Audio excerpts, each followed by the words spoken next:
Good morning, students. Today we are discussing about the aggression in sports. Aggression in sports. बहुत सारे खिलाड़ियों को आपने देखा होगा अग्रेसिव की सिचुएशन के अंदर अग्रेसिव होकर खिलाड़ी कई बार एक दूसरे को चोटिल कर देते हैं, एक दूसरे को नुकसान पहुंचा देते हैं. Aggressiveness is necessary in sports, but this is available if the aggressiveness is a negative. तो अग्रेसिवनेस बहुत जरूरी है. उत्साह के साथ, जोश के साथ खेलना जो है बहुत जरूरी है खिलाड़ियों के लिए. खिलाड़ियों के परफॉर्मेंस को पीक पर ले जाने का काम करते हैं. बट अगर अग्रेशन जो है वो किसी दूसरे खिलाड़ी को चोटिल करने का या दूसरे को नुकसान पहुंचाने का होता है तो that is a negative aggression. So first of all, we are discussing about the definition of aggression. Aggression refers to a range of behaviors. हमारे जो व्यवहार है उनका एक रेंज या उनका एक संयोग हम कह सकते हैं जो अग्रेशन है. That can result in both physical and physiological harm. हमारा यानी कि जो भी व्यवहार दूसरों को यानी जिस व्यवहार के कारण दूसरों को फिजिकली या फिर साइकोलॉजिकली यानी शारीरिक और मनोवैज्ञानिक रूप से हानि पहुंचती है, यानी हार्म टू वन सेल्फ, किसी को हानि पहुंचाने के उद्देश्य से जो बिहेव किया जाता है टू अदर्स दूसरों को, और ऑब्जेक्ट इन द एनवायरनमेंट या फिर किसी ऑब्जेक्ट में अपने आप को सुपीरियर दिखाने के लिए, दूसरे को नीचा दिखाने के लिए, दूसरों को किसी भी प्रकार की फिजिकली और साइकोलॉजिकली जो हार्मनेस है वो पहुंचाने के लिए जो यानी बिहेव किया जाता है वो अग्रेसिव बिहेव कहा जाता है, या हम उसको स्पोर्ट्स के अंदर अग्रेशन की डेफिनेशन देते हैं. Aggression has two types. दो तरीके का अग्रेशन नहीं, अग्रेशन हैज थ्री टाइप्स. तीन टाइप होते हैं अग्रेशन के. First of all number one type is hostile aggression. Hostile aggression जैसा कि आपने बहुत सारे खेलों में देखा भी होगा, इस प्रकार का जो अग्रेशन है वो काफी बार खेलों में देखा जा सकता है.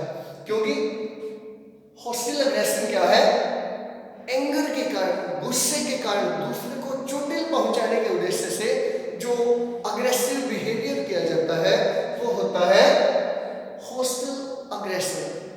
तो क्या डेफिनेशन हो सकती है इसकी? It is referred to inflicting harm on a other person whether physically और साइकोलॉजिकली. क्या है, हम फिजिकली या फिर साइकोलॉजिकली मनोवैज्ञानिक और शारीरिक रूप से किसी दूसरे को चोट पहुंचाने के उद्देश्य से, दूसरे को चोट पहुंचाने के उद्देश्य से जो बिहेव करते हैं, जो व्यवहार करते हैं, हमारा वो व्यवहार किसको रेफर करता है, किसको बताता है, वो प्रेजेंट करता है होस्टिल अग्रेशन को. And it is accompanied by anger. ये भी हम इसके अंदर जो है वो नोट कर सकते हैं, लिख सकते हैं. It is accompanied by anger. ये गुस्से की सिचुएशन में होता है.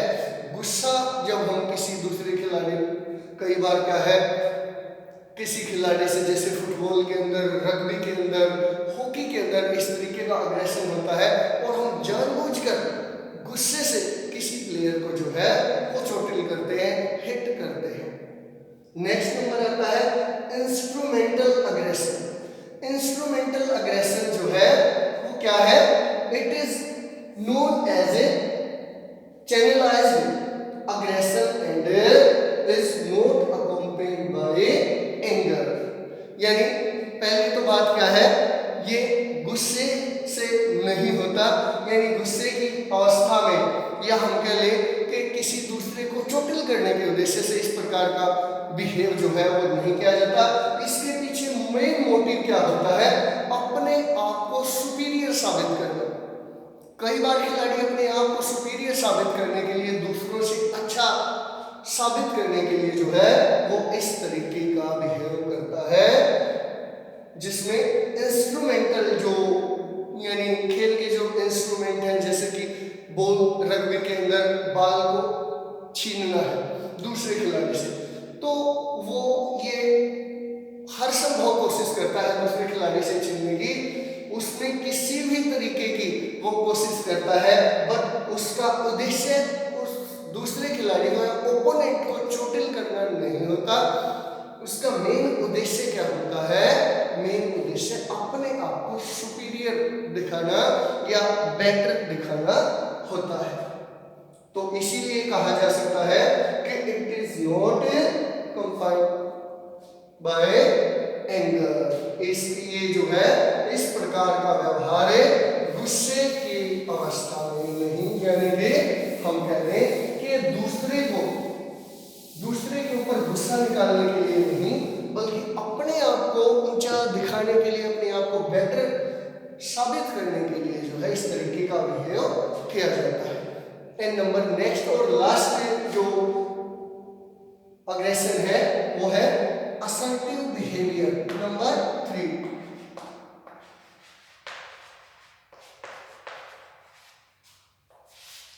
क्या है नंबर 3?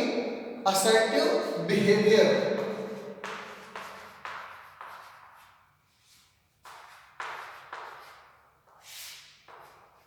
असर्टिव बिहेवियर यानी यहाँ पर इस तरीके का बिहेव जो है वो खिलाड़ी करते हैं, जो ये भी बहुत यानी अग्रेशन का हर टाइप आप गेम्स के अंदर, स्पोर्ट्स के अंदर, अगर आप स्पोर्ट्स के फैन हैं, क्रिकेट के फैन हैं, फुटबॉल अच्छा देखते हैं, हॉकी के मैचेस आप देखते हैं, तो हर टाइप का अग्रेशन आपको कहीं ना कहीं गेम के अंदर देखने को मिल जाता है।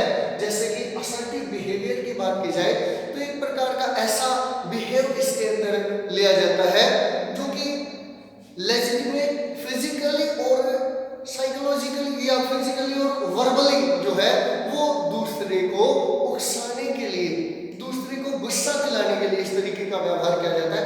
कई बार आप क्रिकेट के अंदर देखते होंगे, ये वर्बल भी हो सकता है और ये साइन यानी कि चिन्हात्मक भी हो सकता है। ये कुछ न कुछ ऐसे साइन या कुछ ऐसे इशारे यानी हम जिसको कह सकते हैं उनके माध्यम से भी इस तरीके का व्यवहार किया जाता है।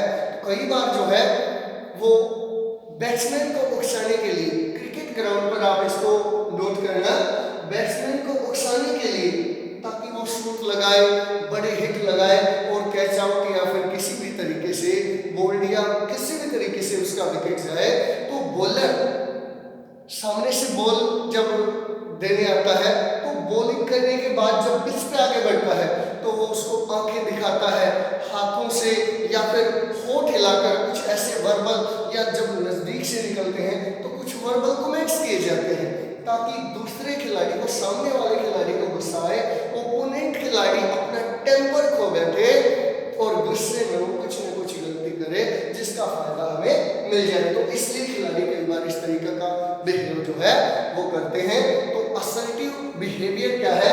This type of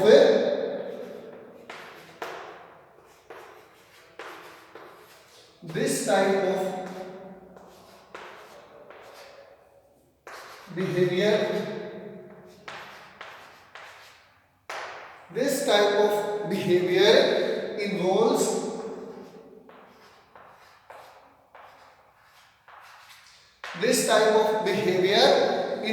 the use of legitimate, involves the use of